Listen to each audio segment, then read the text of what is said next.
it's actually a pretty big challenge to do so, particularly with a small turnaround. So TheLostLlama, I believe, has been playing on emulator so far. Remains to be seen if that's going to be the case, but it looks like we're about to get started here. Absolutely. Seen in on Link sleeping in his shared bed. Ask questions about that, but yeah, that is the only bed in the house, and for some reason he just has bottles of, I don't know, some kind of health replenishing beverage, adult beverage, I'm sure, alongside his bed. That's a pretty bad habit to have. Yeah, for sure. When you keep it hidden under the bed like that, you know you got a problem. First steps have been. So as a general kind of reference, if you're button mashing well, and if you start your timer at the right time, it should take about 27 seconds to get out of the house.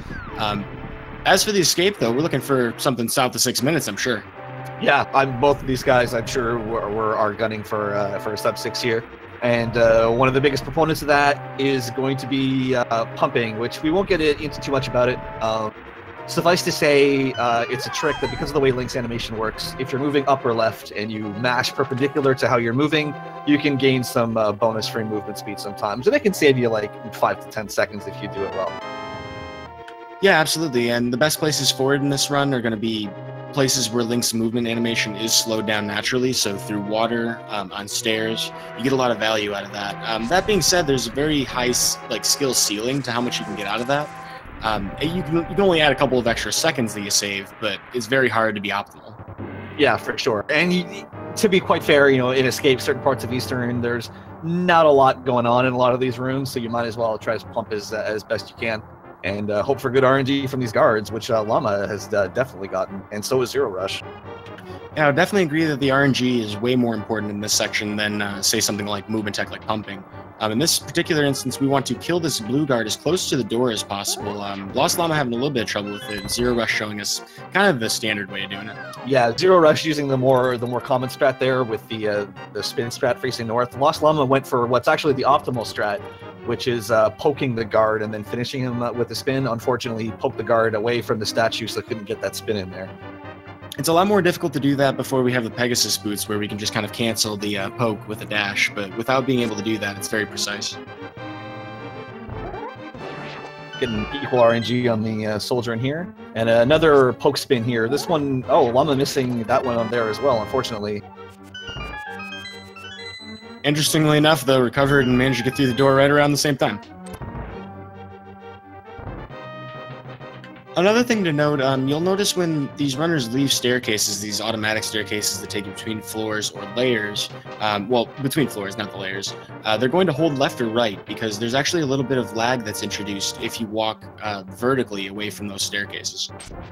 Yeah, it's only a few frames and you think, just a few frames, no big deal. But there's a few rooms where it can really matter. Thieves Town, for instance, you can avoid the spikes easier if you do it.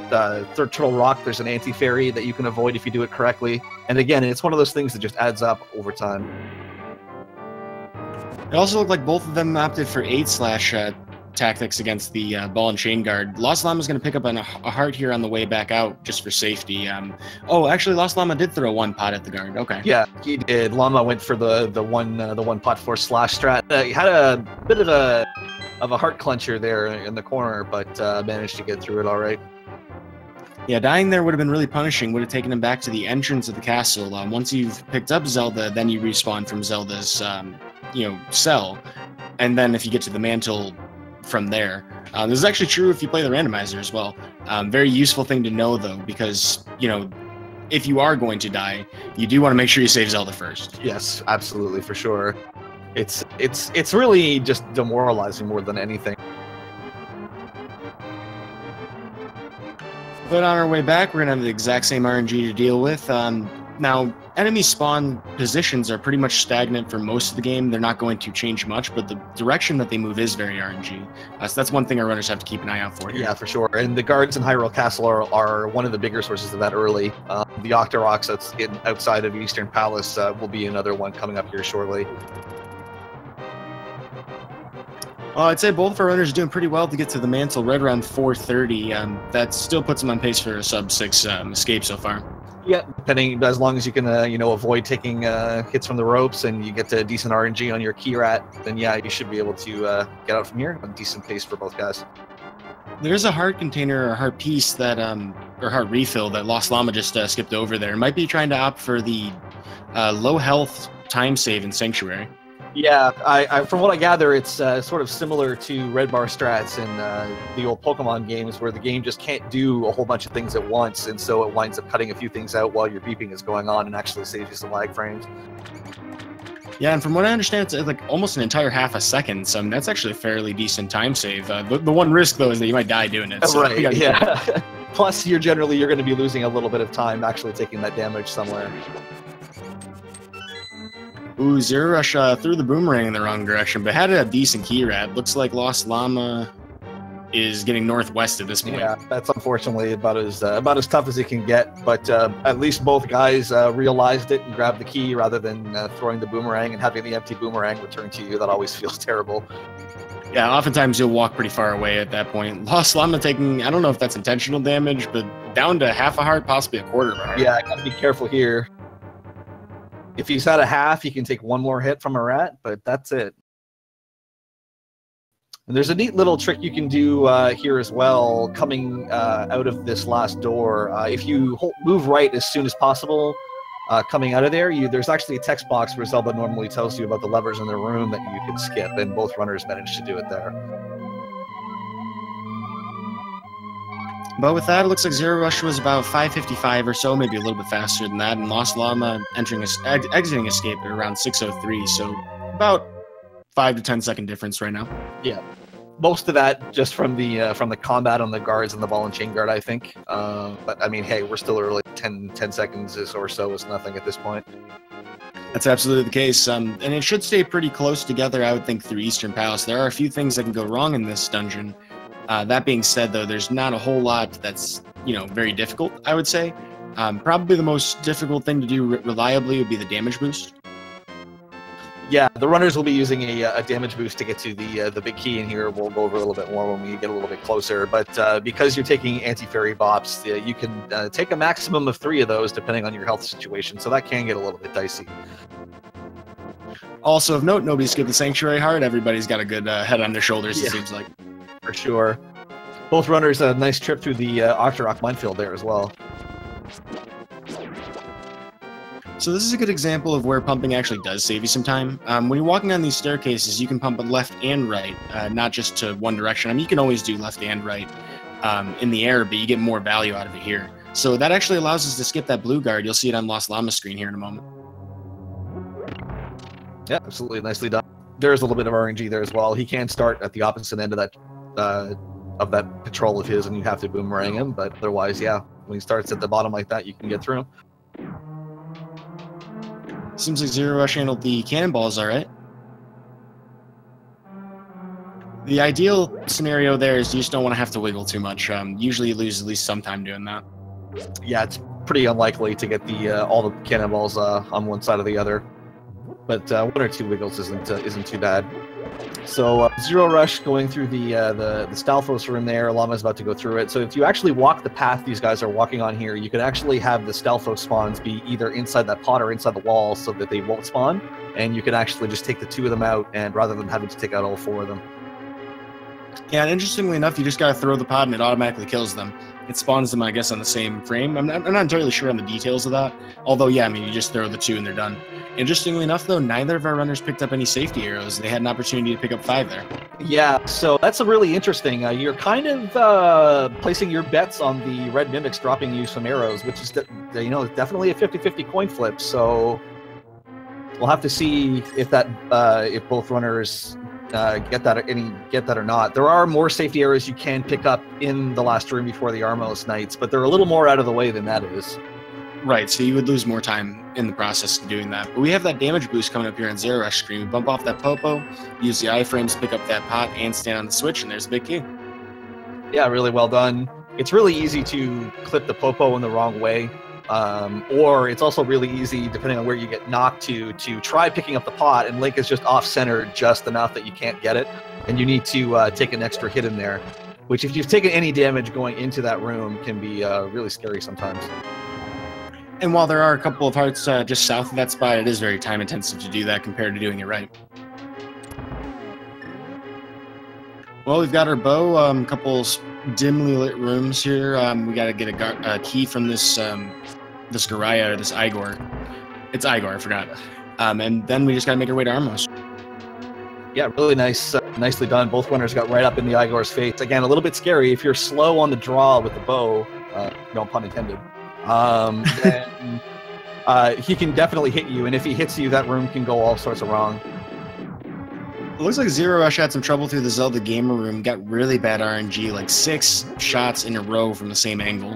TheLostLlama wasting no time in there. Yeah, really nice couple of rooms here from Llama, and definitely making up some of that time out of escape. Well, moment of truth, will he have enough arrows? Looks like zer0rush is good, and we get the arrow drop. Very nice for Llama.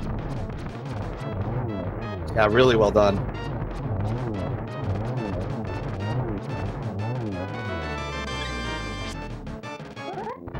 Really nice quick kill setups from both runners there.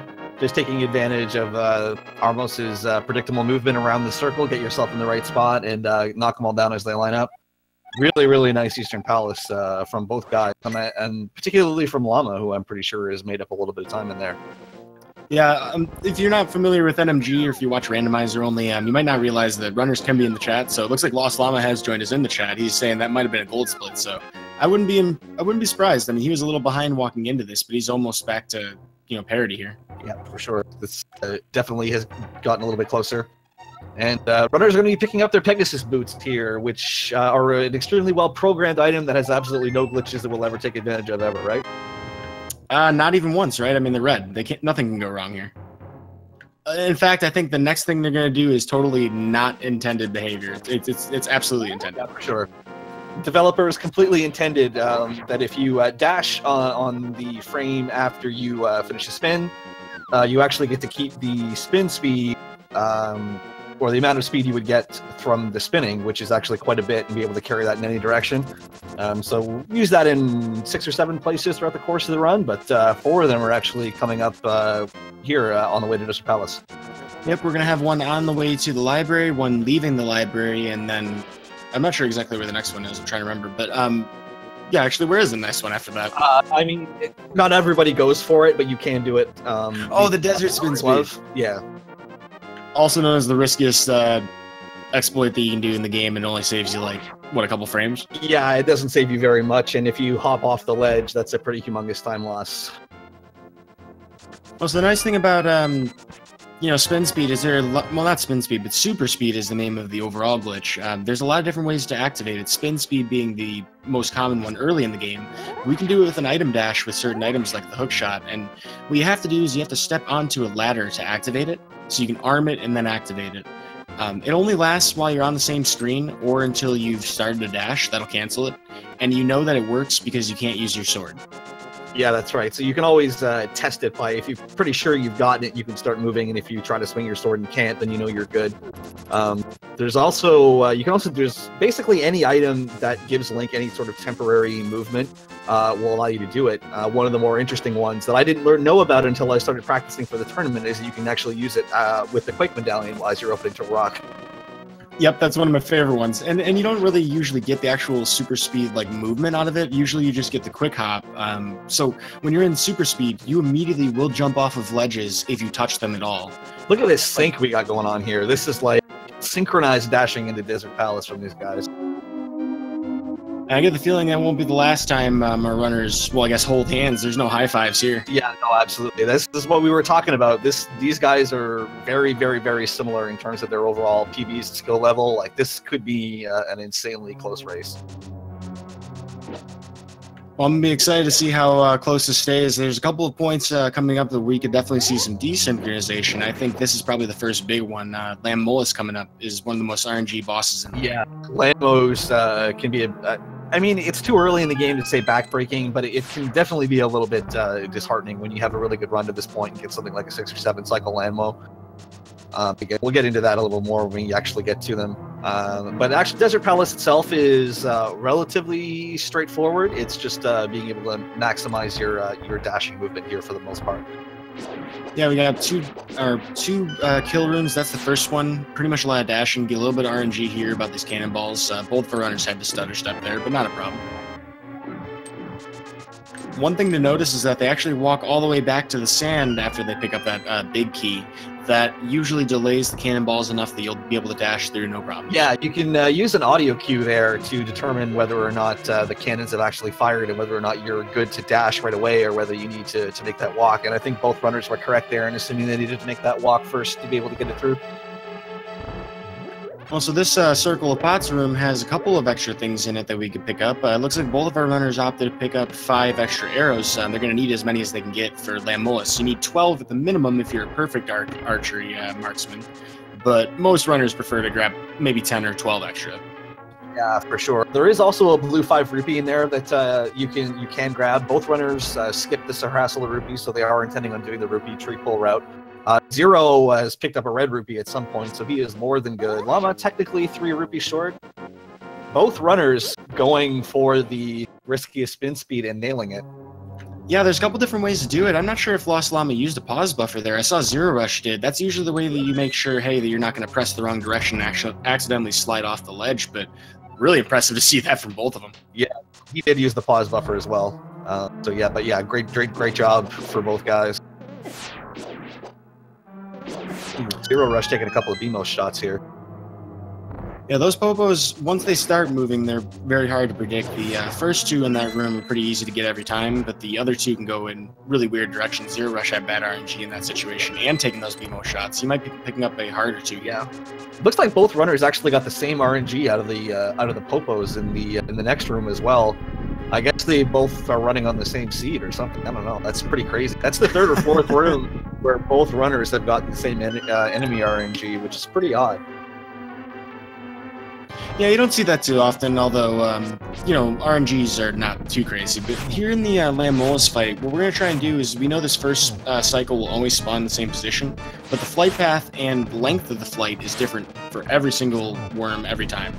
So we're trying to pump at least 4 arrows into each one, because that'll kill them. And if we have to, we'll resort to sword slashes, but we want to be as accurate as possible. One thing to note is that we want to shoot them as close as we can, because you can only have 1 arrow on screen at a time.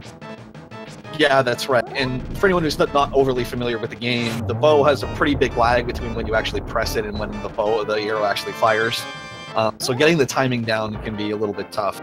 Probably more cycles than either of them would probably prefer to have in a run, honestly, but both get through it just fine. And we are still basically neck and neck leaving Desert Palace. Yeah, I believe that's a lead change, isn't it? It might be. I think Llama is actually timer is actually a little bit slow. So I think they're actually even a little bit closer than they appear. Oh wow. Well, speaking of little time saves, since we've been talking about them, we got a nice no major glitches legal glitch coming up, don't we? We do. What's known as fake flippers. So the way the flippers actually work is that the game actually checks 2 frames after you land in the water whether or not you're actually in water, and if you don't have the flippers, it'll spit you back out onto where you jumped in. But if you jump into, just as both our runners have just done, if you jump within that 2 pixels of a screen transition, the game doesn't have enough time to determine you don't have the flippers, and when you transition already in the water, the game assumes you have flippers, and so you get to swim around.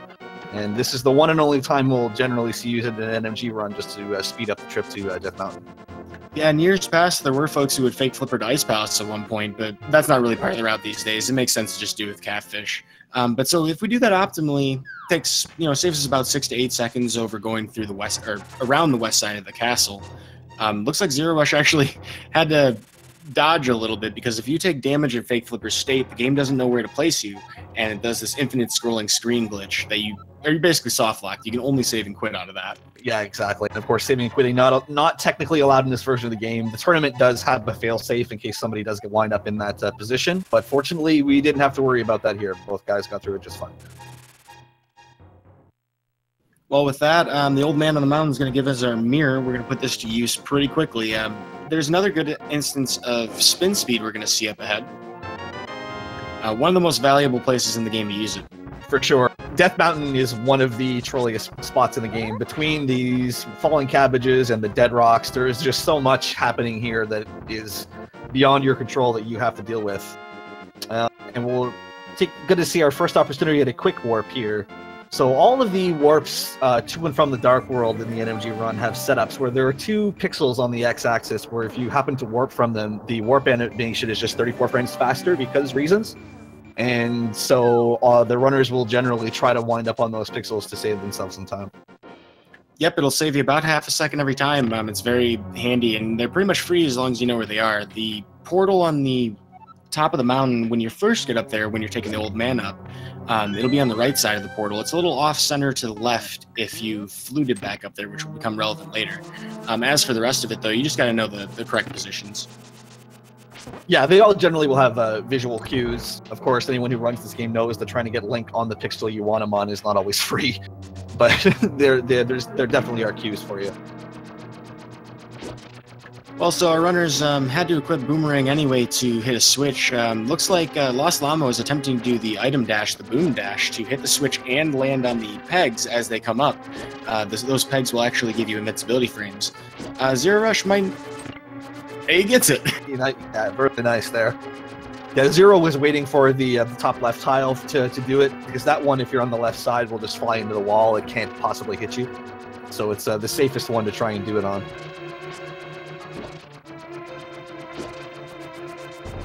Traditionally, that's kind of a room we like to call the coffee break. Plenty of opportunities to refill your drink or beverage of choice while you're running this game. Yeah, for sure. Just missing the one torch there really quick from zer0rush. Llama just slowly pulling ahead here ever since being a little bit behind in escape, but has slowly just given himself a bit of a lead here, I think. Yeah, definitely seems to be riding the momentum from that Eastern split. He was telling us in chat that it seemed like a goal to him. Really well, nice. Go ahead. Go ahead, Yuta. I'm saying here's hoping for more for both of these runners. Yeah, for sure. Heading up to the Hera bomb jump here. Oh, and Llama, unfortunately, walks into the hole and will take a 2-floor drop. I had to say something. So there's 2 different ways you can set up this bomb jump. LostLlama is going for the one that is closest to the edge, where you don't have to do a dash bonk against the wall to activate it.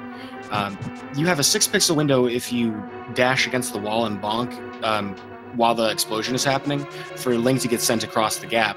It's a 2-pixel window if you're just standing there. So he actually fell into the gap because of that. Yeah, I'm not sure what Llama uses, but he has some sort of setup there to get within that 2-pixel gap, and unfortunately trying to get there walked into the hole, which is unfortunate for him. Ooh, and zer0rush takes a fall on Moldorm, so this kind of helps Llama get... Oh, wow. Oh, my goodness. So Llama missing the bomb jump there, unfortunately. And meanwhile, zer0rush takes a fall to Moldorm and does not have the safety hearts available to him, so he's going to have to go through this on 1 heart. This is 1 hit and he's down. And he's down. So Moldorm's hitbox is really, really, really weird. It's, if I recall correctly, he basically just has 4 points within his circle in sort of a square shape that actually make up where you can hit him. And so if you dash directly through them, you can actually dash right through his head. But if you're just that little bit off center, you'll clip one of those spots and you'll take damage. And unfortunately, that's what happened to zer0rush there. And so that tends to be a little safer to do if you're dashing from a little further away. Oftentimes you'll, just clink off of them, but in that scenario, I mean, it's just tiny little gaps like that, and you'll actually get hit by the hitbox. Yeah, this is pretty crazy, and has essentially brought our racers practically dead even here again. LostLlama's got to be careful, though. I don't know if he hit the switch on the way up. That would have been the safe thing to do with 1 heart left. But yeah, so neither of them are going to be able to heal for this fight. Yeah, Zero should be fine. I'm sure Zero is totally fine getting to Moldorm on 4 heart. The Llama, again, yeah, we'll have to clench here a little bit.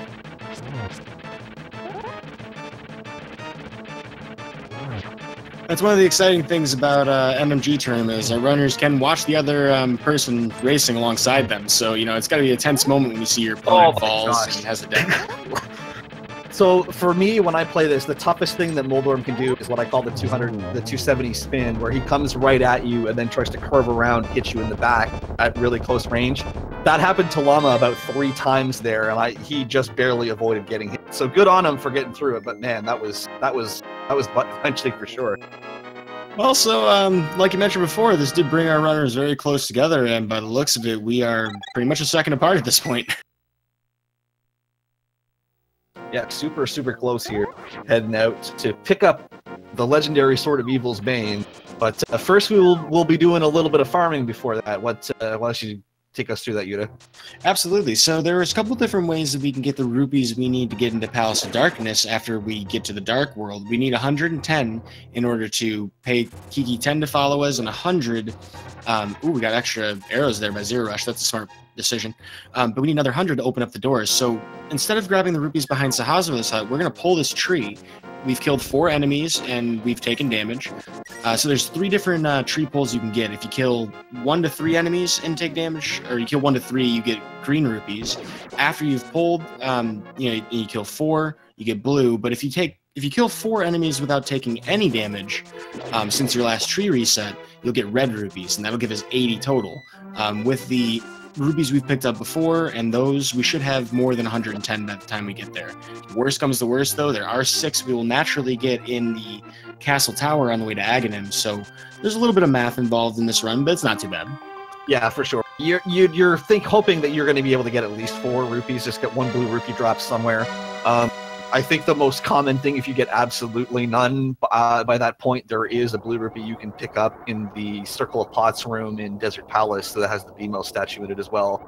I think that's the most commonly used thing I've seen some runners do if they're completely broke leaving Desert. But both of these guys sitting where they are should be more than fine here. Llama will get his last 3 rupees in Aga Tower. Yeah, so while rupee management isn't too much of a focus of the run beyond this point, for the most part, runners are usually going to be looking out for their bombs and arrows, but this is the one time where we're really trying to do something proactively to make that happen. Looks like both of them are skipping that mushroom. Yes, we will not have a health safety going up here. Game tried to mess up zer0rush by putting that bomb onto that bush there for him. Thankfully, didn't take any hits. Yeah, that's the thing, is it would mess up the tree rupee pull if that happened. And the way that you fix that is you pull the tree and then you need to kill 4 more enemies on your way to the castle. There's actually one in the courtyard that you can pull there. That's one of the backups. Yeah, for sure. And then if things go completely pear-shaped, you can default to getting the rupees into Hashral's hut with a mirror on your way to Pod. Yep, a little time costly, but not bad at all. So interesting thing for TheLostLlama. Oh, gets a perfect hard drop. Wow. So he wants to have full hearts here because there's a fast strat we can use against the gold guards as we first enter the castle tower. Yeah, for sure. There's sword beams are largely a hindrance in this game because they can actually eat your melee hits, so that you're only doing fighter sword damage when you have stronger swords. But there are a handful of rooms where they're useful in, and this first one here in Aga Tower is definitely one of them. So you can see spin and 2 arrows followed by a pin against the wall. Unfortunately, Zero, I think probably got a poke off rather than a spin, which accounts for that. But yep. So zer0rush had to actually default to killing those guards with a sword spin. The 2 blue guards that we just saw in there. There's a reason that we don't want to do that. We actually want to dash through them because the way that prize packs work in this game, what you get from TheLostLlama with a chest turn. About face chest turn, nice. That was very nice. That's kind of hard to do. And he was dashing to it, wasn't he? I don't think so, but yeah, no, really, really, really good though. Well, so the whole thing about prize packs, though, those blue guards you see zer0rush walking past, if you kill them, they have a 50-50 chance of dropping the first item in the sequence, and it goes around in a circle, basically. The first item in that prize pack is a heart drop, which zer0rush did get. Now, the next item will be a fairy, and we want that fairy for later on in the game, maybe about 45 minutes from now, in Turtle Rock. There are other enemies in that prize pack, though, like, for example, mini Helmosaurs and Pokies. So that's where we want to take advantage of that, but we do have a mini Helmosaur we have to kill in Palace of Darkness, so zer0rush may get a extra fairy when he doesn't want Yeah, it. for sure. That'll be what he's hoping for. He'll be hoping that he rolls the tails in pod to not grab his fairy there. Both runners getting the good RNG in the circle of pots from here. That guard on the right can choose to walk left and sort of block your path to throwing those pots. Definitely are a whole bunch of strats runners can use should that happen to them. But both runners getting the good RNG there. Yeah, this entire split is something that a lot of newer runners kind of neglect, but there's a ton of time save in this particular... I like to liken it to the first gauntlet of the game, kind of like Ganon's Tower. It's just a sequence of kill rooms. If you can get really good at that, particularly that Circle of Pots room, you're going to save a tremendous amount of time here. Yeah, Agate Tower is definitely one of those spots as a newer runner that you can very, very secretly lose a lot of time in it by doing it suboptimally for sure. But going from sneaky RNG time losses to the most obvious RNG time loss in this run. Oh boy. So you can get your guesses if you in chat if you want. So Aga will use 4 energy attacks in between using lightning. The first one is a guaranteed yellow ball that's required to kill him. Every other one is a 50-50 between yellow balls and blue balls, and nobody likes blue balls, so... Yep, they waste time, and not only that, but it could also result in an extra lighting attack cycle based on the count of them. So that's the worst thing, is that if you get over a certain threshold, you're actually going to waste even more time than just the blue balls on their own. Yeah, absolutely. Well, I've got 2 for zer0rush and 1 for TheLostLlama so far. Yeah, there's our second one for Llama. And it's a 3 and 2. Generally speaking, 3 is about average. zer0rush with 4 now. And Llama with 3. Yeah, so, I mean, at this point, we should be able to get through this next set. We shouldn't see another lightning for either of these guys, so it should be fairly close. Yeah, there we go. Oh, wow, Zero actually has maybe one more blue ball than we think. I know he's got at least 5 now. Yeah. You know, another interesting thing, too, is you'll notice that our runners tried to send Aghanim to the center of the arena as much as possible, because if he's going to warp, he's going to start from that point, and that's closest, or I guess equidistant to every corner of the arena. So, typically speaking, he would spend the least amount of time warping over. That doesn't always work out, but it looks like TheLostLlama had some more favorable warps there. Yeah, for sure. zer0rush did manage to avoid the extra lightning cycle, though, I believe. This is still fairly close. Llama taking a little bit of a lead based on the lower amount of, or excuse me, on the better Aga RNG, I should say. Yeah, so it's pretty interesting that they're this close leaving Aghanim. I mean, it's one thing that you always wish for when it comes to a turn race setting. It's pretty much the biggest RNG time loss that you can come up with. So for our runners to be relatively close to each other right now, that's always nice to see from a viewer standpoint. Yeah, absolutely. Nobody wants to see somebody get 10 blue balls and somebody get 0 or something and have that be the difference in the race. Or 15. Or 15. Twice. I mean, either of these guys is Scrivo, so it can't be 15, but... I feel like I have to bring it up every single time. It's just too good. That's like a 1 in 32,000 chance, by the way. You have to lose 15 coin flips in a row. All right, picking up everybody's favorite extortionist monkey Kiki here. Good on rupees. zer0rush actually can even take a hit and still be okay, so should be fine here. Yep, you see them use a pause buffer to, one, switch the mirror, which they need right away in the Palace of Mirrors, as I like to call it. But they also turn around so that Kiki catches up to them before entering the cutscene. This actually makes the cutscene faster. Yeah, it does, because you don't have to wait for Kiki to walk up.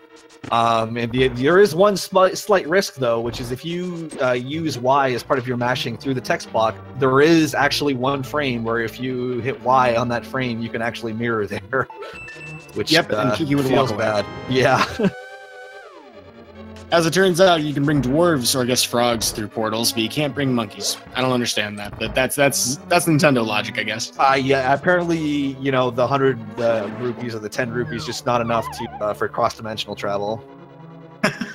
Yeah, Link charges a little bit higher of a fare. After all, we did get a sword upgrade for 10 rupees, didn't we? Yes, right. Yeah, exactly. Well, so this is a pretty straightforward dungeon overall. Early on, we're just collecting a bunch of keys, basically getting the big key as fast as possible and going right to the back. There is a nice opportunity for our first really difficult bomb jump coming up ahead, though. Yeah, for sure. Known as the hammer jump, it's a jump that allows you to get over to the hammer big chest without having to go all the way through the dark maze. It's pixel perfect vertically. So most runners will be using pause buffers. You get 2 free menu buffers because you want to switch to and from the bombs in the mirror here anyway. So basically, they'll want to use as few pause buffers beyond those 2 as they possibly can. But we'll see how they do here. The nice thing about it, though, is that if you do miss your pause buffer the first time, you can do up to 30, actually, as long as you get the trick on the first try, and still be faster than walking through the maze. Yeah, for sure. Looks like Llama... Yeah, looks like he's good now. So that was not too bad. zer0rush is up next. Zero, unfortunately, getting his fairy here, though. Not where he wants it.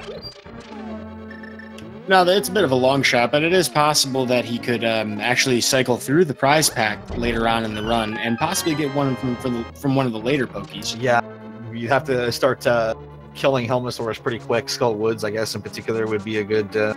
making sure you kill that one and so forth. But really nice looking hammer jumps from both players, which is great. Moving on to King Helmosaur here in a few rooms.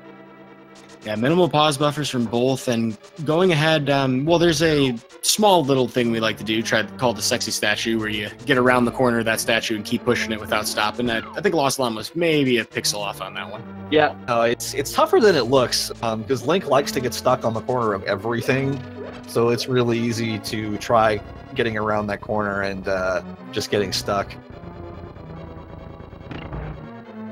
Well, we do have an instance of some danger and maybe even a little bit of RNG up ahead. We have the Turtle Room, which is one of the easiest places to lose health prior to Helmosaur King.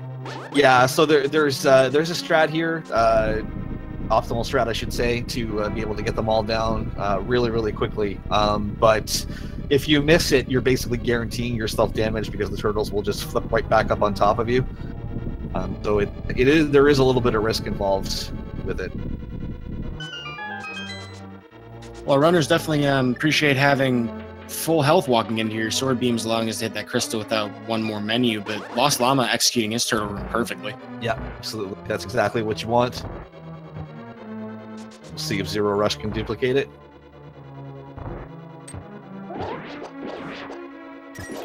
Yeah, no problem. Wow, that was excellent. Well, we have the Helmosaur King fight. This is going to be 17 smacks to the face with a big old magic hammer that is going to shatter and remove that face mask that he has. Helmosaur King can do a few different attacks. That fireball is the first one that you saw there. He can also bump into you and swing his sword or his tail at you. Now, if he does do a fireball, as you do the 17th hit to the mask, you can actually despawn the fireball. But wow, TheLostLlama, really good fight. Yeah, for sure. Runners have different strats they like to do to take up the second phase. You can use the hammer on him by extending your sword. It extends the hammer's hitbox, which it looks like that's what Zero is going for. Zero's got to be careful though. Oh no! Yeah, that's really bad RNG. I mean, it's partly bad RNG. You really don't want Helmosaur in that last phase to just charge you there and pin you up against the wall. That's super unfortunate. It's really easy to just get comboed to death, which is basically what happened to Zero. I mean, he did manage to get out at the side there right at the end. But it's super tough to get through that unscathed when he chooses to do that to you. It's one of those tough things too, like having your sword charged at that point. You know, if you take the recoil from hitting Helmosaur King, it's very likely that you get knocked into another attack. So, you know, zer0rush was kind of in a catch-22 there. Not only was he basically just trying to strafe his way out of that, releasing his sword spin was going to be deadly anyway.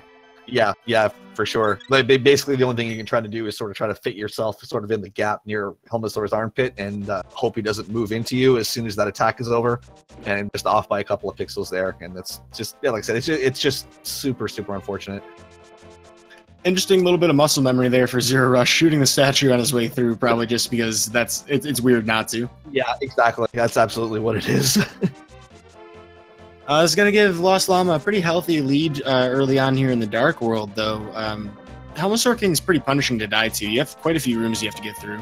And not only that, but these turtles are actually giving him trouble on the way back through. Yeah, so this is what I was talking about. If you happen to miss this room, this is what happens, is that the turtles scatter everywhere, and you're basically guaranteeing that one of you is going to fly up onto your face as well. Well, so he can afford to take 2 hits from Helmosaur King. In the meantime, LostLlama is going to go get that flute real quick. Yep, so this is going to grab the flute here. Another quick warp that you can set up here. You're trying to get to that spot just a pixel to the right of dead in the middle of those 2 flower patches is where you want to be. Looks like he got it there. Oh, nope, he was 1 pixel to the left. Yeah, just a little bit up. Ooh, but zer0rush with a fantastic revenge kill. That was no damage taken. Yep, for sure. Be interesting to see. I don't know if Zero is. We know Llama is watching the race stream. Not sure if Zero is or not. But even if he's not, I'm sure he's gonna be in all out mode at this point. So we'll see if he can claw some of this time back here. We have another little fun spin speed for LostLlama there to get past Usain Bolt, the fastest guard in Hyrule. Yeah, no kidding. Missing that spin speed feels bad every time because that guard is just right in your face, and he does not let you buy him easy. One thing to note is that LostLlama doesn't activate the flute here immediately upon entering the circle or the square. If you were going to get powder, you would do that, but we don't have a mushroom. So he's doing that there so that he can actually charge up his sword immediately. He's going to do another spin speed, it looks like, on the staircase just north of the bottle vendor.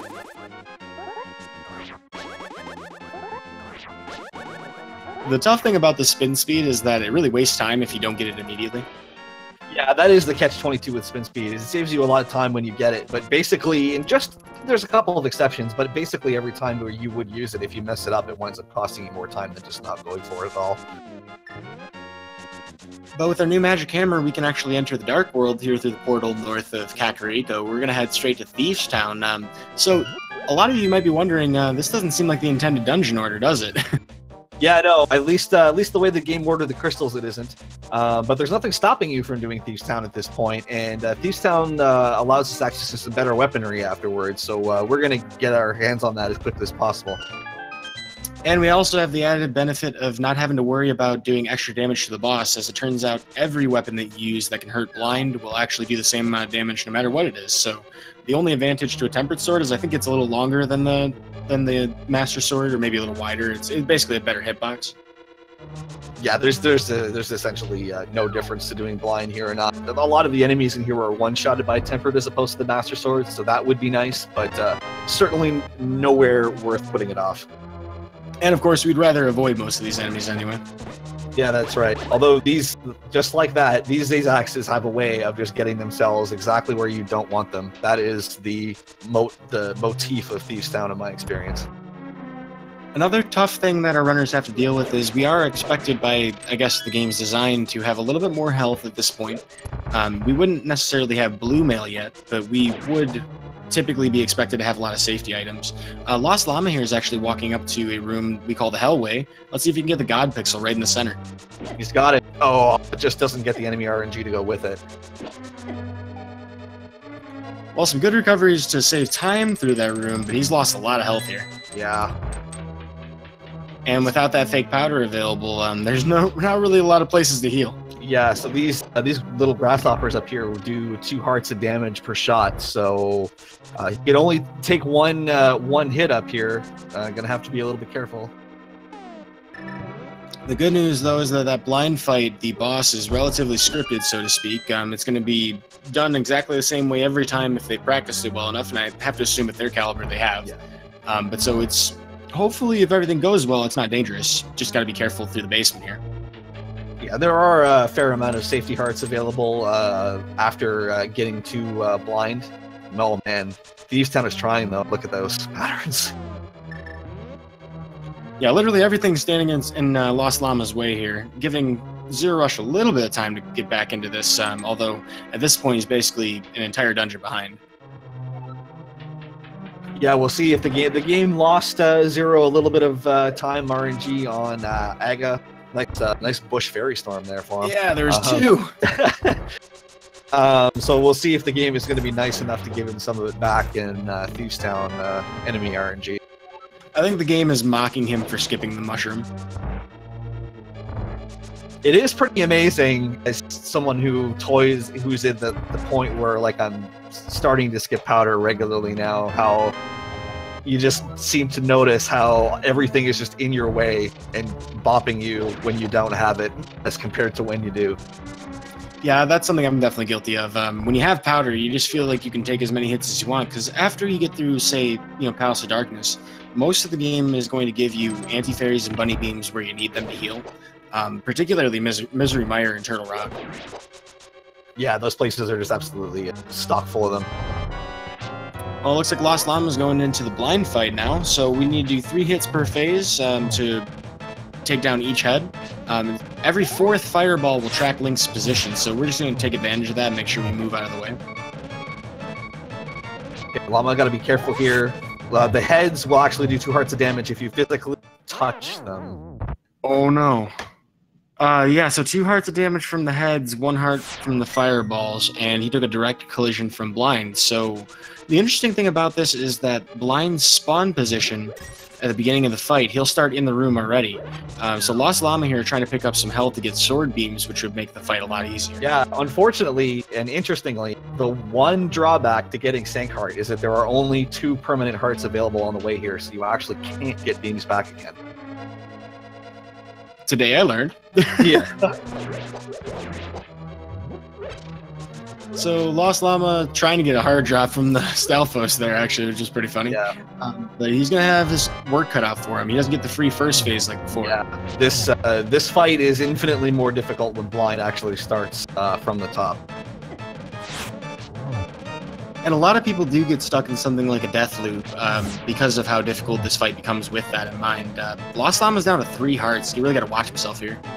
Ooh, using smart use of pause buffering to try to avoid the heads. Oh, that's a really unfortunate. This is giving zer0rush time to catch back up here. Yeah, at this point, I would say the zer0rush is actually a little bit further ahead because of the path that he's going to take. I mean, TheLostLlama's still got to pick up those hearts.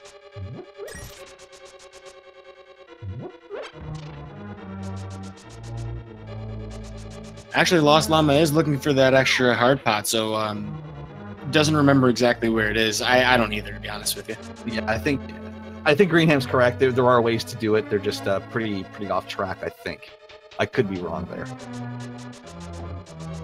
Well, if you're really in a bind, you could try the Stalfos in the hallway. That is one potential hard drop. It's just, no one wants to waste that time. Yeah, there you go. So yeah, Llama found the 3rd one, so he'll have his beams here. So we are basically evened up here again. Yeah, TheLostLlama maybe half a second ahead so far in the fight.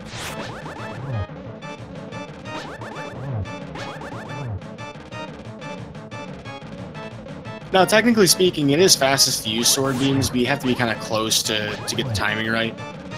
So zer0rush, despite like a minor mishap there, does clean it up. It looks like our runners are back to neck and neck again. Just again, I'm pretty sure here that the runners' timers are synced, but I'm pretty sure Llama's timer started a bit late, so he's probably a touch behind. But still, this is still like insanely close. Well, that's the first time I've seen that, where a blind death leading to almost synchronization again. That's insane. Yeah, as soon as somebody takes the lead in this race, something happens somewhere, and we even ourselves back up again. So yeah, though this is really interesting, and this is going to be a test of mental fortitude for both of these guys, because this is not going. But like, if this was PB attempts, we would have reset long ago. So it's how can you stay focused through the mistakes and continue to play your best here, because this is still anybody's race for the taking. Well, so now that we've finished Thievestown, we do have a little bit more rupee management to figure out for the rest of the race. We do still need flippers. That we can't really get around that. If somebody ever figures out how to do indoor fake flippers that isn't a major glitch or exploiting layers and stuff like that, then we would have the holy grail for skipping that. But we need those 300 south of Thievestown at the Bombable Hut on the way to the Blacksmith, and we'll take 300 more on our way to the Skullwoods. Absolutely. As long as we don't forget the Sea House, which I think everyone who has run NMG is guilty of forgetting the Sea House a few times. Yep. I don't know what it is about the one point in this whole route that's what it is. What people seem to forget, but I'm pretty sure we've all done it. I'm also guilty of the bad double warps at this point. This is a very easy place to accidentally warp back to the Dark World because your mirror location's invalid, so our runners are being a little bit more careful to make sure they're a couple steps out the door before they activate it. Yep, for sure. And when you warp back in here from the Dark World to the Light World, you can actually, as long as you're not right on the barrier for the door, you can be sort of inside it, like zer0rush is doing, and you won't mirror bonk there.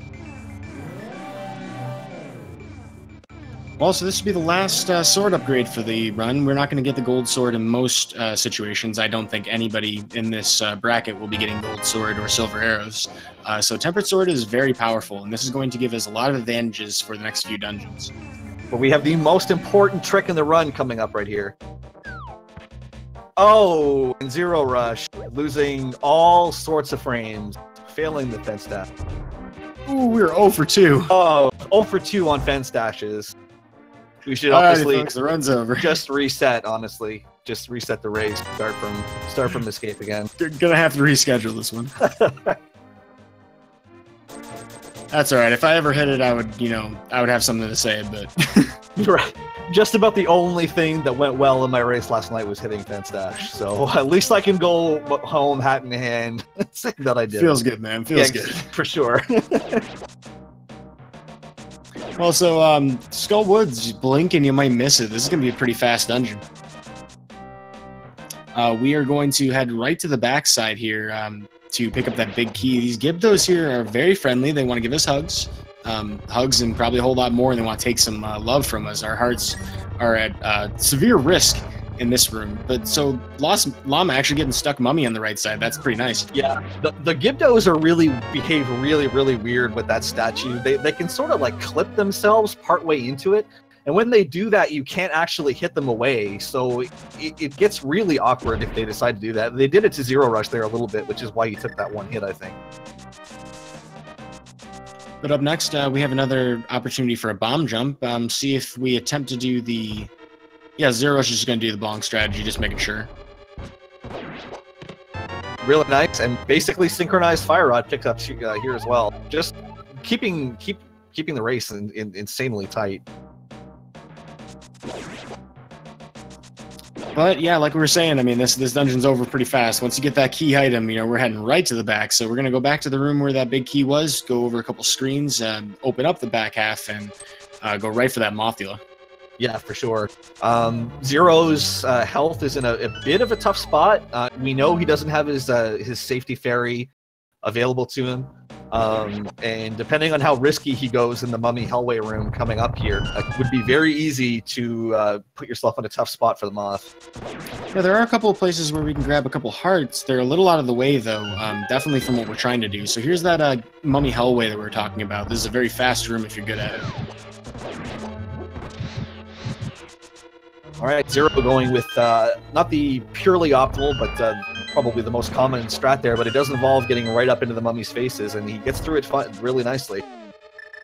Yeah, LostLlama showing a little bit of item dashing as well. That's a little bit more optimal compared to what we saw from zer0rush, but all in all, both of them handled it very well. Yep, sure. Both of them avoiding the trulliest Wallmaster ever. Zero taking a hit on... Wow! Oh my gosh! This race is absolutely insane. Like, it's just been so close the whole way. Like, how do you get that close on your moth kill? So zer0rush there was one Mothula attack or one hug away from dying. Spikes on the floor do one each, and both zer0rush and LostLlama basically getting almost perfect kills. I mean, that's about as fast as it gets. Yeah, for sure. Pretty sure they both nailed the double hit off the Bosch the dash bomb, excuse me. Zero, I think took an extra hit there, but had enough health to take it. Well, so I'm definitely floored to see that, and that's a very dangerous part of the run. It's often overlooked compared to, say, Ice Palace, which we're going to be heading to next. Ice Palace is one of those dungeons where, you know, you take the death there and your run's pretty much over unless you're going to go to Swamp afterwards. Yeah, exactly. And in terms of your efficient routing, you certainly don't want to do that. But we do have synchronized gooses. That's always nice to see. On our way to the portal that we made by killing Aghanim. Yeah, that's right. So we'll be taking this up to grab our Quake Medallion and Flippers, and then we'll head to Ice Palace from here. There's one tricky little thing here coming up, not including Emma Tatron sign, where there's a monster up here that will just randomly jump at you as you do your dashing here, and if you get really unlucky, it'll just hit you. And it's called losing the lottery, and it looks like both guys got through it just fine. It can actually even clip you right into the wall, which can be a little bit scary. Yep, definitely a situation where if you don't know what you're doing, you could actually really mess up, you know, everything with you. You could clip out of bounds, so you got to be very careful about that. There is a way to clip back in, though. Yeah, I mean, as long as you are expecting it or know what to do, you literally just have to jump back in. It can definitely be confusing and scary the first time it happens to you.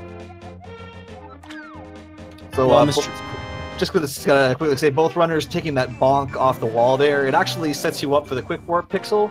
So as long as you don't move left or right picking up the medallion after the bonk, you'll automatically get the quick warp. Which is a nice setup. Not only that, but it's stylish. I mean, let's be real. I mean, if you're gonna save the 14 frames on fence dash, you're gonna go for the swag setup for your quick warp here.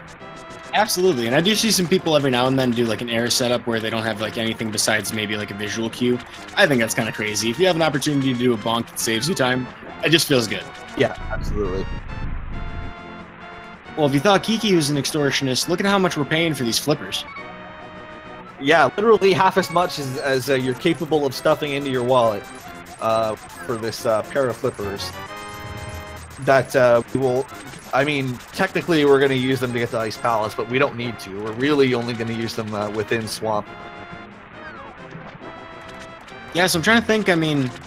Well, I guess it wouldn't save that much time if we ever did find out a way to fake flippers inside, because then we still have to get Quake anyway. Yeah, you'd still have to pick up the Quake Medallion for sure. It would save a little bit of time. It would save the time it takes to get through Zora's domain, but yeah. Which I'm sure would spark some interest in, you know, some of the top runners trying to eclipse that, you know, world record time. One thing that, you know, people out there have to do is they have to deal with RNG with the stuff you can't help, plus, you know, just being good at the game. Yeah, that last one is pretty tough. Is getting good. Well, here in Ice Palace, though, this is a very fun dungeon and also one of the most hated to play through casually, but we're going to skip more than half of it. Yeah, we're going to skip a huge portion of this with the bomb jump, the Ice Palace bomb jump. I mean, the intended route through this dungeon is absolutely crazy and involves all this backtracking and messing around with the crystal switches and all sorts of stuff. And we're just going to jump across a few raised pegs and essentially skip all of that, including even the need for the big key. Yeah, there are a few dungeons where you could actually skip the big key normally. This is one of them. If you were to go to, say, Misery Mire first, you could use a switch to... or you could use a Cane of Samaria block to hold down a switch that you would normally have to push a block to, and you would have to walk down the stairs with a big key. We have a nice little fast kill here on zer0rush's and TheLostLlama side. So interesting thing about these Stalfos Knights, they actually they share the same trigger for whether they are vulnerable to bombs. Once one of them is collapsed, both of them are vulnerable, and the converse is true. If one of them stands all the way back up, they're now both invincible. Yeah, it's gonna be a little disorienting the first time you go for that trick and mess it up just so that you actually give the downed one invincibility rather than the reverse. Well, it's very impressed to see both of them doing their Ice Palace bomb jump in one try, easy setups. So there's a couple different ways people will set that up. Sometimes you'll use like a sword buffer by doing a slash and moving just 1 pixel at a time, or 2 pixels, whatever it may be, depending on the direction. But both of them flawless with that. That was really impressive. Yeah, you can see the runners have used different strats here for these ice floors as well. Llama has been using the hammer and some dash strats to sort of change his momentum on the ice, whereas Zero's been mostly doing sword slashes. The ice physics are a thing in most video games that the speedrunners have to deal with, and this game is no different, being comfortable in how you want to get through them. Yeah, I would say they're probably more frustrating in this game than many others. Well, I mean, yeah. I have a hard time thinking of a game with good ice physics, but yes, yeah, I was gonna say. The ones in this one are pretty tough. Well, it was important that our runners had full magic walking into this. You're seeing zer0rush pretty much almost perfect with his fight, and TheLostLlama just going to get cold stare into a corner. Blink and you miss it. Oh, Llama, alright, he's fine. Just one extra sword slash on zer0rush's end. The Llama had to just a couple extra ones to finish off that last hit there. But they do both get through. Llama actually did manage to menu to the mirror as well. So these guys are going to be essentially dead even coming out of Ice Palace yet again. Yeah, wild how that works. I mean, yeah, it's got an opportunity to button mash. I got to think that they're watching each other's stream during these button mash sections, through the restream. And you gotta feel kind of tense. Like after every boss, you're both reaching the same cutscene. You're both walking out of it around the same time. You can see each other's inventories, even like with the bomb and arrow counts. Yeah, I'm sure there's a little bit of like, oh man, I just had a really good dungeon. Like let's see the make up any time, and you look and the guy's doing exactly the same thing you're doing. You're like, oh my god, man! Like it just continue dungeon after dungeon like that. It can be rough mentally. Also, now that we've done this, we have a couple more dungeons to do. We got a little bit of shopping to do first, I think. Yeah, different runners will route this stuff in at different times, but it looks like zer0rush is going to opt to go straight to Swamp, and looks like Llama is as well. So you do need to pick up the Ether Medallion and the Ice Rod. Technically, after Ice Palace, you can really do them whenever you like. The fastest strat is to do it following Swamp Palace. But for conserving your life, and Muskie will tell you just for being good looking, you'd do it before Swamp. Yeah, so it's really not a big difference regardless, though. A matter of basically a flute transition. Yeah, basically doing it before Swamp means that Death Mountain, as we mentioned before, can be a little bit trolly. So doing it before Swamp means that if you do happen to lose any hearts in the Death Mountain climb, being down hearts going into Swamp is a lot preferable to being down hearts going into Mire. The flip side of that is that it is technically faster to go after Swamp because you get the hook shot to be able to do the sword hook ladder climbs, which since both these guys did it, I'm sure we'll get to see that. Yeah, I'm a big fan and proponent of the sword climb. It looks really nice. It certainly feels an awful lot better than taking the long, slow walk up there, that's for sure. But if you're intrepid, you could throw a bomb and do a carry climb. That's true. That's true. If you were so inclined to do it. So for most runners, they're generally walking around with as few bombs as possible. Absolutely. Well, Swamp Palace is really interesting. This is kind of like a break for our runners. They are very over-equipped for this dungeon. We have more than 10 hearts. We would only have quite a few less. Not only that, but the Tempered Sword is going to make us just a one-shot machine throughout this dungeon.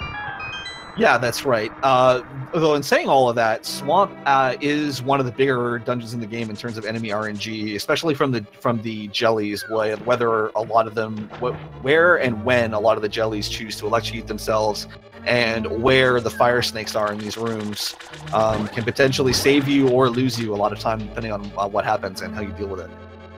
And that's also, because of what sword beams do as far as damage goes, in some situations it's actually better in this dungeon not to have them. You would almost want to take a hit so that you can guarantee that your sword swipes would do full damage. Yeah, that's true. And then the flip side of that is that if you have sword beams and a jelly's in an inconvenient spot, you can snipe them from across the screen. So it really is runner preference in a lot of cases. That's a very good point, too, because there's actually a couple that'll be directly in our path coming up ahead in the back half of the dungeon, and that's probably where it would be most beneficial to have a ranged solution. You can use the hook shot, but there's a fair amount of startup and end lag with that compared to, just doing a sword slash and dashing through. Yeah, for sure. I think in the room that the switch room that Llama's just leaving there, I believe the optimal strat involves hitting that switch with beams as well.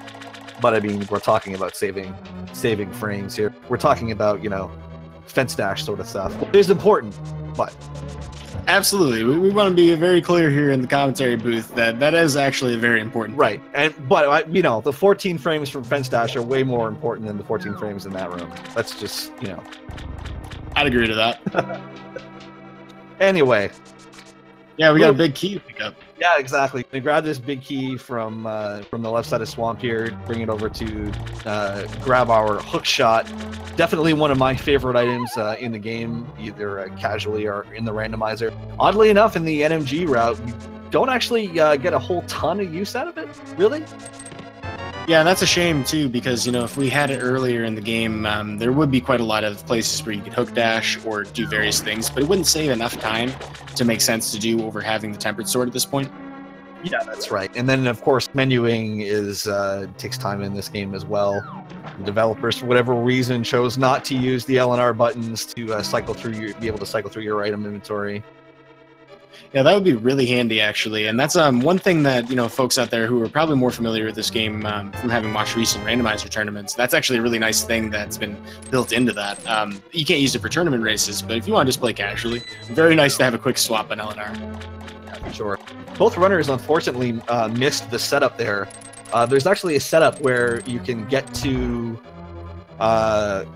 on the one pixel that's required to be able to get to hookshot to that key pot. Both runners, I think, went for it, but unfortunately didn't get it. So just minor time losses there for both of them.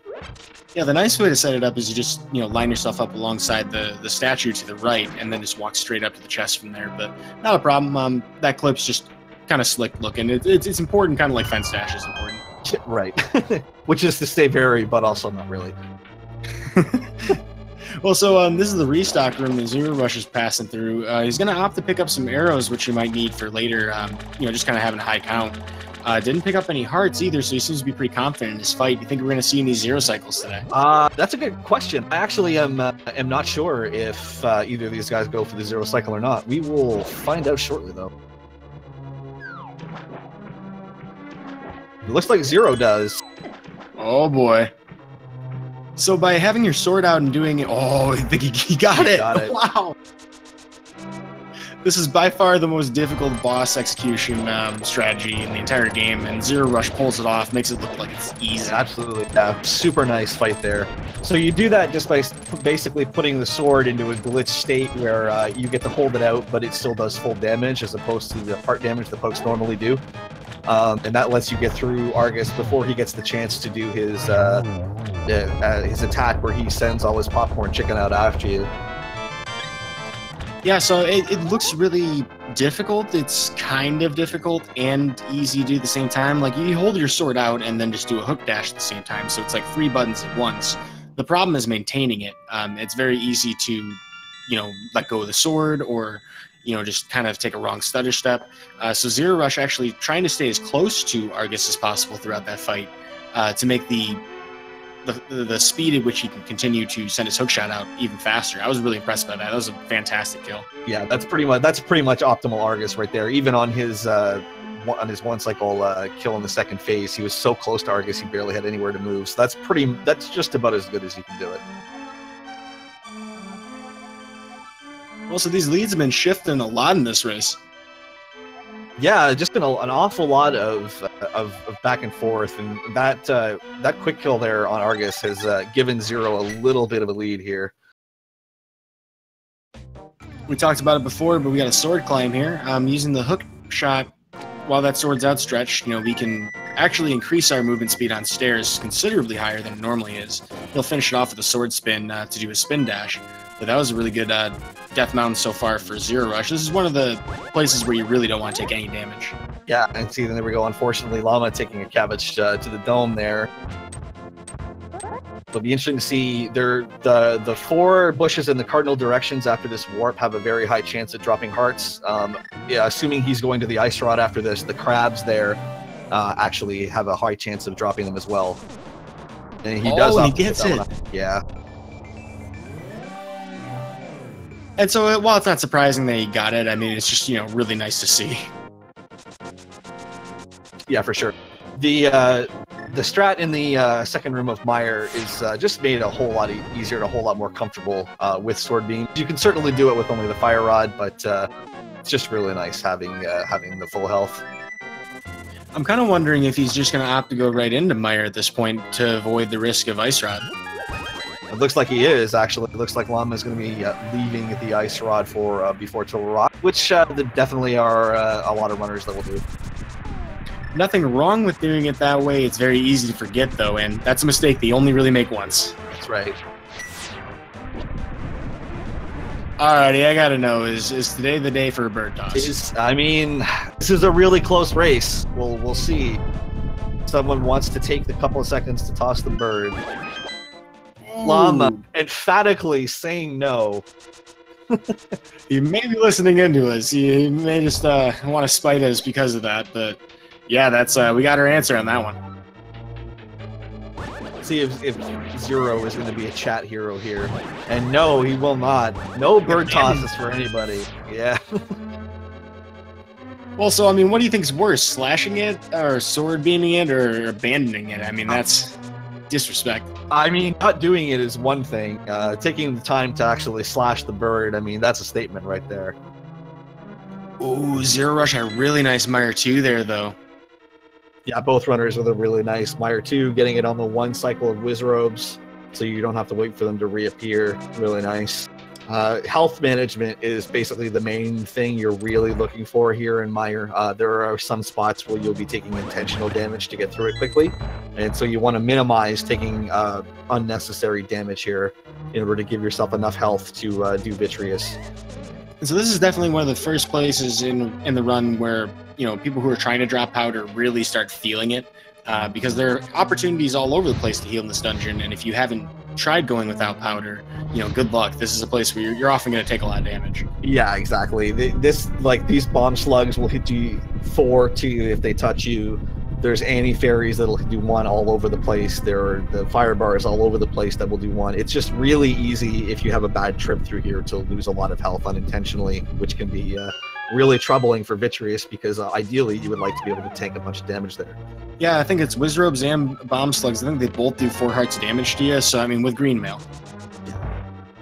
Yeah, exactly, which is, I mean, you're only going to ever have Green Mail in here. You're not going to go out of your way for the Blue Mail and Ice Palace, so yeah, definitely can be a punishing dungeon if you don't get it right for sure.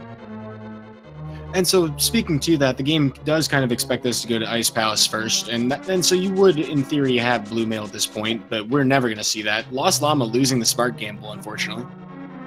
Yeah, it's pretty tough. It is possible if you see it coming, you can stop your dash and actually do a bonk against the wall to get over it. I think that's, but unfortunately, probably caught it too late there to be able to do that. Zero also losing that lottery. Yeah. Well, there's some of the intended damage. TheLostLlama taking that in the spike rooms there. Doing pretty well to have 4 hearts gone at this point. I think you can potentially lose only 3 in that room. Yeah, he did lose to just the 3. The 1 heart is from the Spark Gamble before.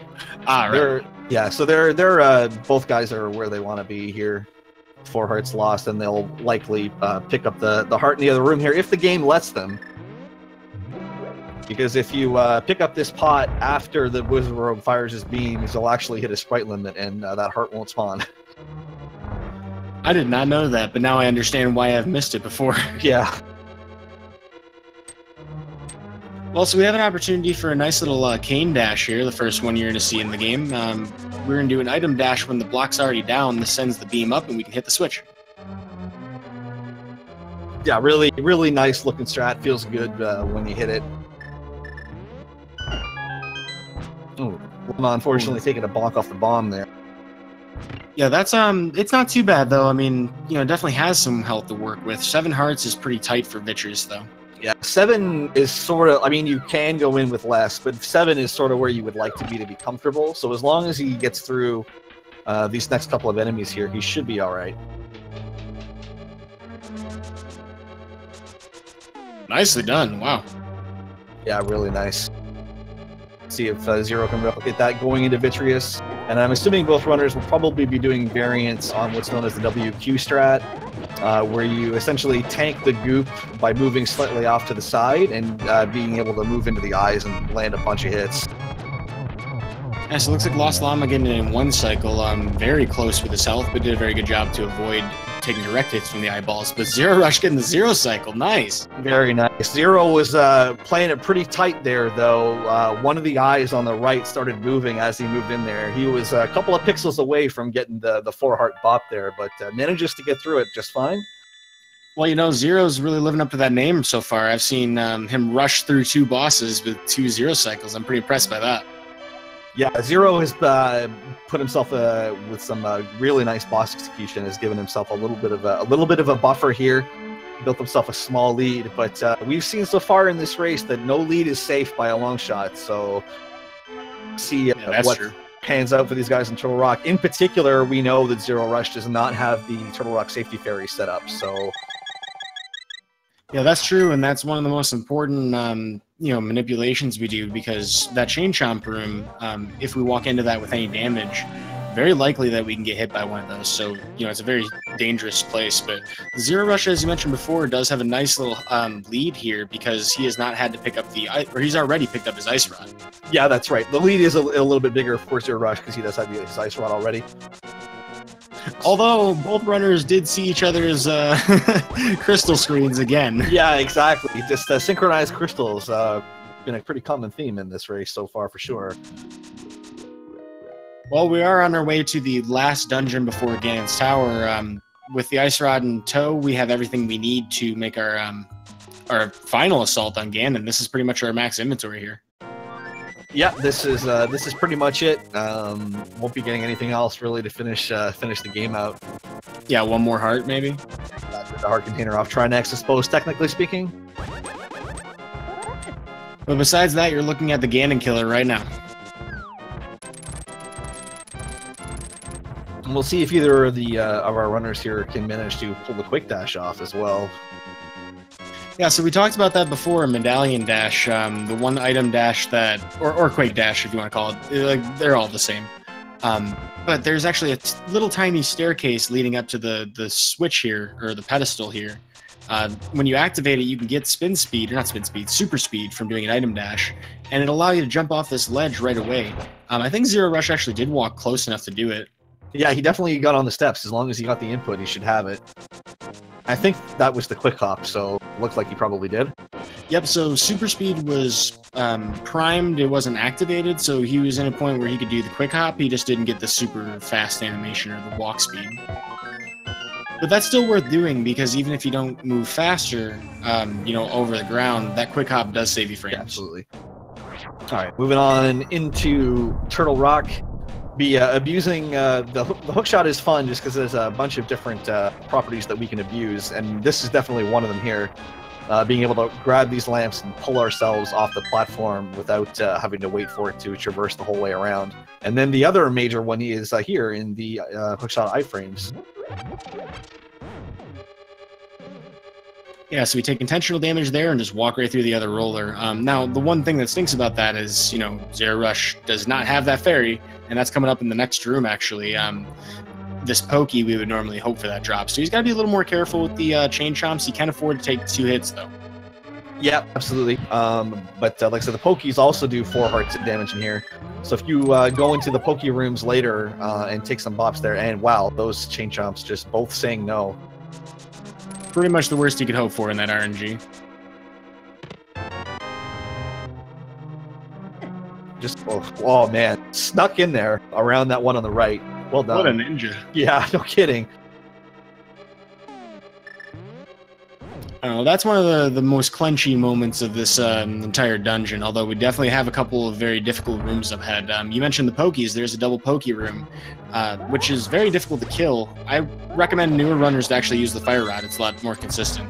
Yeah, problem, it's actually something that the game puts a bit of a theme on, is it starts taking these tough rooms and then starts putting those fireball spitters in them as well.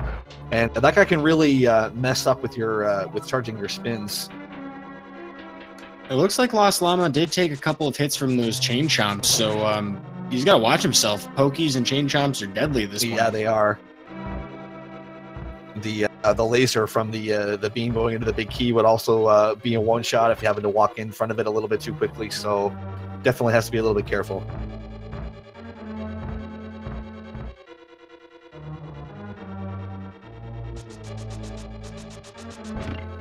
zer0rush moving on towards the double T-Rock. Well, excuse me, the double Poke Room here in T-Rock. Wow, he did really well with that RNG. Yeah, he got the perfect RNG there. Got the double kill. Really nice.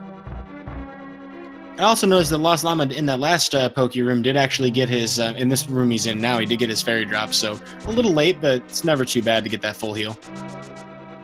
Yeah, absolutely. He can have his mind rest a little bit easier now going through this. Did I just... Oh, those iframes. I thought I saw a frame rule for zer0rush, but that's not possible. It's too wide of a hitbox. Yeah, he the iframes can be a little tough with the stream sometimes. Yeah, absolutely, really nicely well done, abusing the iframes from the switches. Yeah, and it's pretty generous the amount of time you have to use those iframes. So I mean, you'll see TheLostLlama do the same thing in just a moment. But zer0rush on the way to the laser bridge skip. This would be interesting. Yeah, laser skip. So there's a few pixels here that you can get in between the laser and that barrier. Really nicely done. Yeah, he didn't even wait to knock off the hard hat beetle, just literally dashed right past him. Yeah, which can be a little bit tricky if you are a little bit off center. He can definitely knock you off. But yeah, really well done. Ooh, and a good cane dash into invincibility frames to get past that pokey. That was a really good second half of Eternal Rock for zer0rush. Yeah, really fantastic. Yeah, with those lasers and fire snakes, only the front part of it actually hurts you. Yeah, and they're actually a lot thinner than they appear as well. All right, going for the backdoor strat here on Trinex. So it's possible to take these two heads out with the main head only doing one attack if you get back here. It's looking pretty good so far. Yeah, he's got it. Really nicely done. If you happen to do this fight with Gold Sword, you can actually zero cycle it with this strategy. Which is extremely fast, but zer0rush is going to make it look quick either way. That's about as quick as that kill could have been. Yeah, absolutely. zer0rush is really done well on his last few boss kills here, and it's the main thing that's allowed him to build up a little bit of a lead here. We'll see if Llama can duplicate that feat. And one of the difficult parts about doing the backdoor strats here is that there are spikes in the corners there, and you can also mess up your item menu, of course, but the ice head there is kind of a troll. We're probably going to get a two-head attack cycle here. Yeah, he might. Yeah, just going to sneak it in. What you're trying to avoid there, but not too bad. Definitely, this is you'll take it in a race for sure. Oh yeah, I mean, anytime you get through the fight without ruining all your magic or missing a bunch of shots, it's always good. Yeah, for sure. Nicely done. I like the TheLostLlama switch to hookshot. Yeah, well, that is one thing that Llama's been good about, is getting his next item out. It just eliminates human error when you're, going for your ability or going for your mashing the menu, leaving the boss fight. It just eliminates some of the human error by being able to do it now. Well, folks, you know what time it is. It's time to go get ourselves some bacon dinner. That's right. First, though, we have to, I guess, open the ability for the flute to take. I don't know, but for some reason we have to go up here and kill Aga first.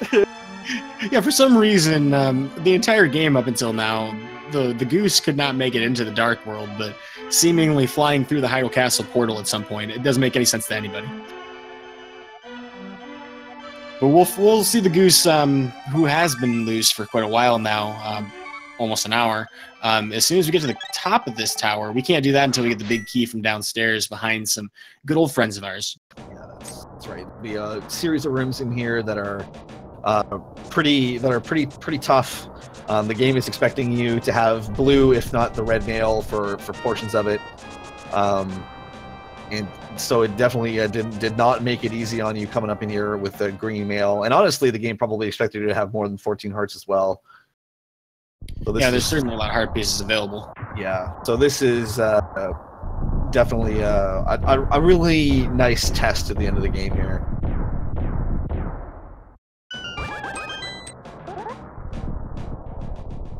Well, here in Ganon's Tower, if our runners had, say, maybe a little bit bigger of a lead than, say, what we see from zer0rush right now, it might even be feasible in a bracket race setting that somebody would go pick up the red mail if they had that kind of gap, just for safety to pad their lead. Because, if this was kind of a blowout, which it definitely is not, you would almost want to just guarantee the Ganon kill, but both of our runners have probably practiced Ganon a lot, I have to think. Yeah, for sure. Ganon is, I don't want to say he's overall the Ganon fight, even on this equipment, is not particularly difficult per se. It's just, you know, difficult necessarily to do it consistently depending on everything that he gives you on a regular basis. But the actual strats themselves aren't that tough, so I'm sure both of these guys, considering how close this race is, are going to be totally fine going with what they've got. Well, zer0rush entering Ice Arm was the first of our boss fights from the Light World with a lot of arrows to work with. You notice that he's going to actually delay them starting their circle animation by shooting some arrows to the left as well.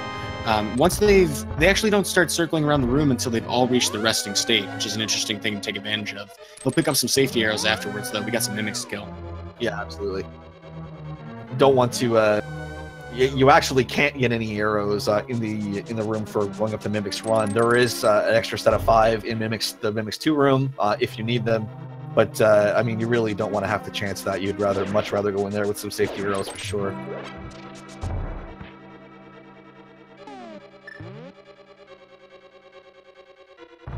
All right, nicely done from zer0rush there, Mimic's 1, and this is pretty much the optimal strat here for Mimic's 2 for the most part. You just want to try and pin them against the block or the wall there, just to minimize the amount of time that they spend in recoil.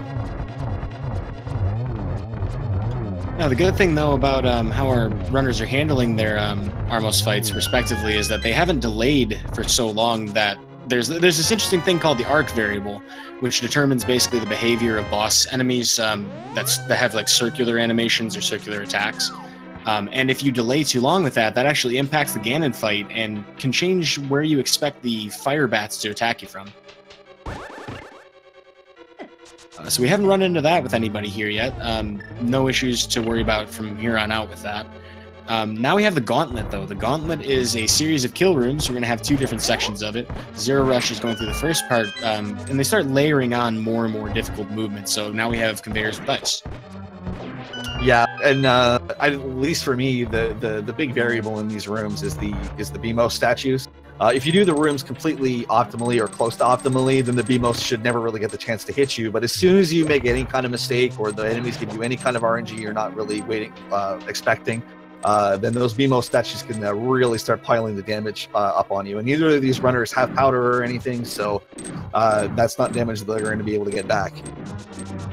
Yeah, and looking at zer0rush is just doing Lamoas 2 as well. Having a little bit of difficulty with it, actually, but he managed to conserve some extra magic. A lot of people will waste an extra shot there. So he had to do a couple sword spins, but otherwise handling it pretty well in 2 cycles, I believe. Yep, that's right. Llama is on his heels here, getting a little bit of unfortunate RNG here in this room, having to pull his fire rod out.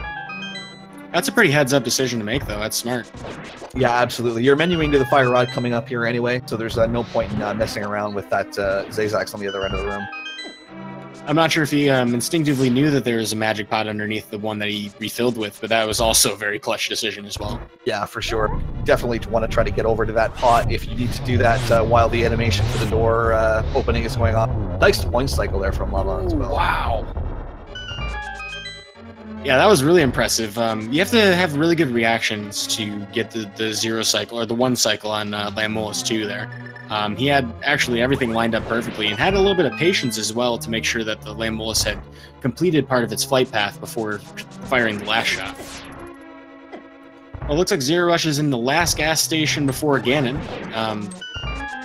Getting that full magic refill. If we had powder, it'd be really handy there, but having only been 5 hearts down, he's doing pretty well. Ooh. Llama, unfortunately, getting bullied around by these cow guards. So he is going to be going into the last part of the the gauntlet here on a measly 3 hearts, which is pretty nerve-wracking. And very low magic, so he does make it through that. That'd be a part where it could be very easy to run out. So zer0rush makes it through the multi-Helmasaur room there. It's everybody's favorite geometry wizard. Yeah, learning with Aghanim. Nice triple. Yeah, so same as Aghanim 1, we have to do 6 attacks total. We have a 50-50 shot of the real one doing a blue ball there, so zer0rush actually getting robbed of a potential 2 cycle. Ooh. Oh. Sure, he won't be happy with getting the extra cycle here, but cleans it out, no problem. And so this is going to come down to the Ganon fight. If Zero can put away a nice Ganon here, he will take this race, but Llama is right there. If Zero makes any mistakes, he'll definitely be able to capitalize on it. So let's see what happens here. This race has been insanely close and back and forth the whole way through, and it's going to end that way as well. The interesting thing, if you're in LostLlama's shoes, I mean, do you pick up that fairy at the base of the pyramid? Man, that's... I mean, you probably can't, right? I mean, I don't know. It's more time than you would think to get down there and get back up, but we'll see what he decides to do. Like a tough gut check moment, but yeah. in zer0rush's fight, he's got to do 12 sword slashes to Ganon in each of the first 2 phases to advance them. Third phase, you just got to hit him 4 times, and the last phase will be 12 sword spins, so he does pretty well to get it. Looks like a 1-1. Yeah, next 1-1. Does take a hit from the fire bat there, though, so he can only take 1 more hit before he'll go down to damage. Of course, the bigger potential worry is getting knocked off the sides, but yeah, that would be the really big time sink. Not only do you not respawn, say, at the top of the pyramid, but you have to walk all the way back up to the top of the pyramid. LostLlama actually did take 1 blue ball hit, so he is down half a heart. At this point, you can't really take any damage from anything anyway. No, yeah, Llama would be looking for a perfect Ganon fight here. zer0rush, nice start, gets the one free spin, and will now be attempting to get 3 hits on each one of these torch lights, which if you light them just as Ganon shows up in the corner, you can do. It looks like he did it there.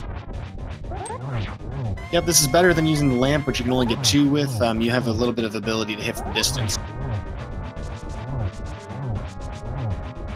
Llama going with the dash strats there, sneaking down to get that spin in.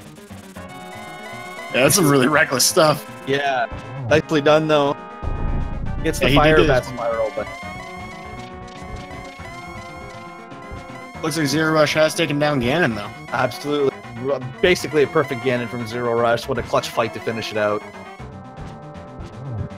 And as if to mock Llama, Ganon giving him a ton of warps. Yeah. The last little bit of RNG you can really have. But with that, zer0rush will walk into the Triforce room, finishing up the race as our victor today with a official speed racing TV time of 1 hour, 31 minutes, and 7 seconds. Yeah, really nice run. GG's to Zero.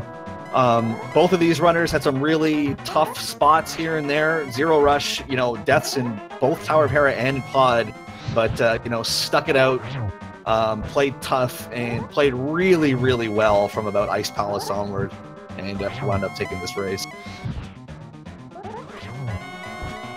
That being said, though, LostLlama is definitely doing well with his Ganon fight, having not taken any damage. I mean, that's just phenomenal to see from anybody with a 1-1 at that. So, absolutely, yeah. Goes to show how high of caliber everybody in this tournament is. Yeah, absolutely. It's like running in here, just no fear, 2.5 hearts, just casually perfect Ganon. No, I mean, there's still plenty of magic to go with Fire Rod. Wow. Yeah, really, really, really well done. So GG's to Llama. And he will complete his race with an official speed racing TV time of 1 hour, 32 minutes, and 25 seconds. All right, we'll see if we can get them in for an interview in just a moment. Be right back.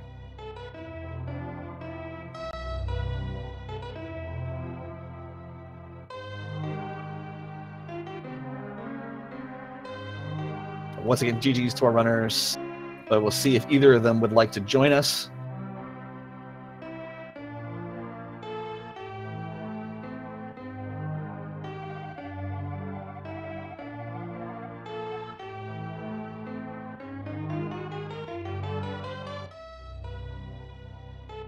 So for anyone who missed the early parts of the race, this was essentially back and forth and really close the whole way through. And Zero wound up taking a little bit of a lead, just mostly on some really fantastic boss execution throughout the last few dungeons that wound up giving them that little bit of edge, I think. to be able to take this. But this was extremely close, and both guys showed some real mental fortitude to be able to get through some really tough instances early in the game to finish with, you know, a 131 and a 132. I mean, that's extremely more than respectable given their earlier misfortunes, especially.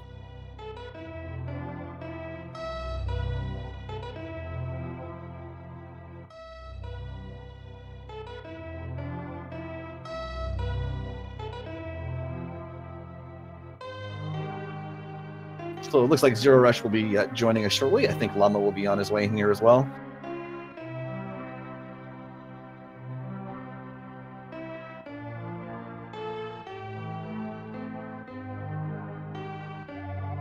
And joined now by zer0rush. GG, congratulations on the win and moving on in the bracket, zer0rush. Thank you. That was a roller coaster. That, yeah, was going to be my first question. So talk about your mindset after Palace of Darkness and how you managed to fight your way through that going forward. Well, I was feeling pretty bad after Hera, but it looks like Llama also had a pretty bad Hera, and then I died in pod, and honestly I was pretty ready to just give up on the spot, but that seemed rude, so I kept going, and against all odds somehow managed to catch up after blind. I don't know if Llama died like more than once, but I did see him die once at least. But I believe it was twice. Okay, yeah, that makes sense. I did have the stream up, so when I saw I was caught up and pretty much on par with him after Thieves Town, I started feeling a lot better, and the rest of my Dark Road went really, really well, actually. Yeah, absolutely. Everything from the Ice Palace Beyond went really, really, really well for you, Zero. And also joined by the TheLostLlama here now. What's up? Welcome, GG. GG. Jeez. Yeah, it's like 1 billion degrees in my room right now. Plus, there's a very loud thunderstorm outside. So it might leak through the stream. No worries. But impressive race from both of you, though. I mean, both of you are recovering very well from things that are normally like run killers for a lot of folks. Yeah, it doesn't help. I haven't really properly played in like a month. I've been really busy lately. Yeah, I've been doing other categories all week, and it kind of shows. I was plus 410 on my PB after Palace of Darkness, and my PB has a bomb jump fallen Hera, so it was really nice. bad. Yeah, speaking of falling at Hera. Yeah. I fell twice, not just once. That was cool. Yeah, Hera was a bit of an adventure for both of you guys, for sure. But Yuta and I were talking about it during the course of the race. Both of you showed some really nice mental toughness out of, you know, a couple of tough dungeons. Hera and Plod for Zero, and Hera and Thieves for yourself, Llama, being able to get through it and put, you know, still a really decent race time together despite all of that. So that was actually really impressive from both of you. It was really heads up to pick up extra bombs as well on your way back. I saw that you mirrored after you fell from the Tower of Hera thing, because you would have been out of bombs. Yeah. Yeah, that's just a really interesting situation for me, because I've never like done that before, ever. I don't know what happened. Well, so we knew that you were watching the stream, TheLostLlama. zer0rush, were you watching the restream as well? Yeah, I was. That was kind of the only thing that gave me hope, is seeing having the same kind of run I was. That's what I wanted to ask about is, you know, how did you guys feel, and I'll start with zer0rush, how did you feel with, you know, seeing each other in the same crystals? Because, I mean, the same cutscenes every single time. I was really surprised. I thought I'd be like 2 crystals behind. Yeah. What was happening. Oh, man. That's Wednesday night runs, I guess. Yeah.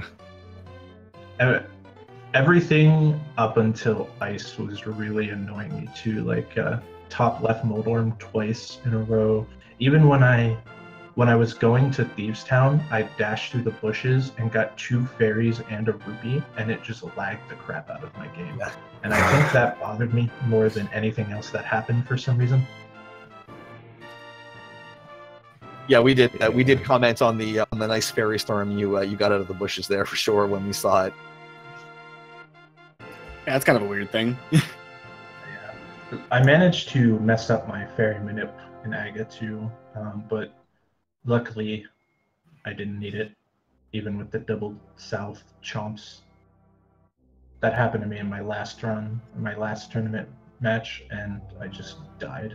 Yeah, the double chomp, the chain chomp group was actually really evil to both of you as well. Llama, I think on yours they blocked the switches but let you buy them on the side, but then kind of jumped on you really early as well. So that was really early. I was Yeah. like, holy crap.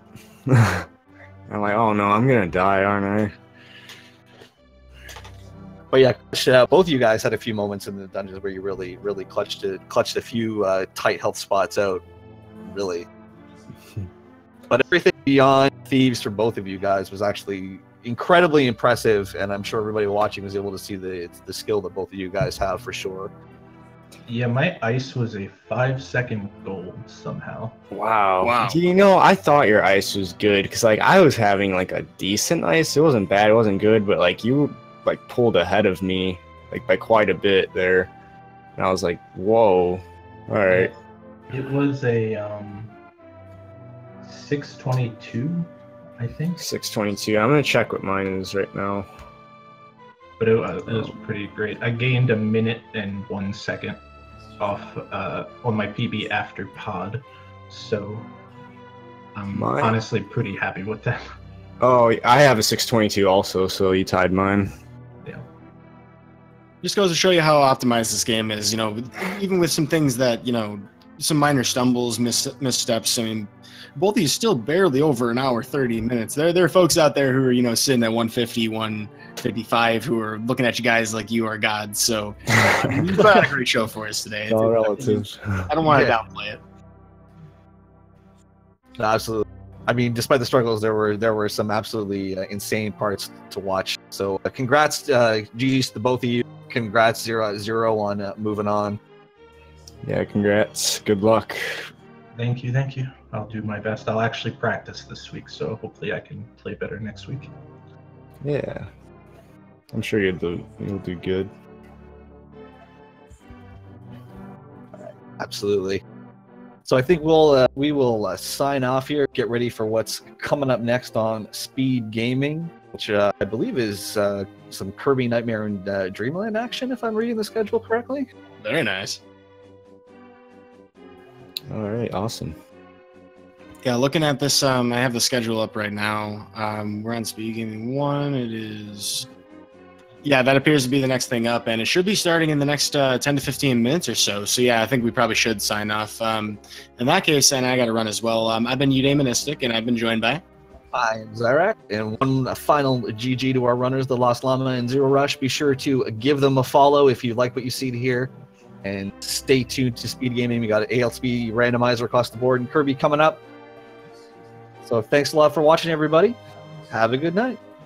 Take it easy. Good night.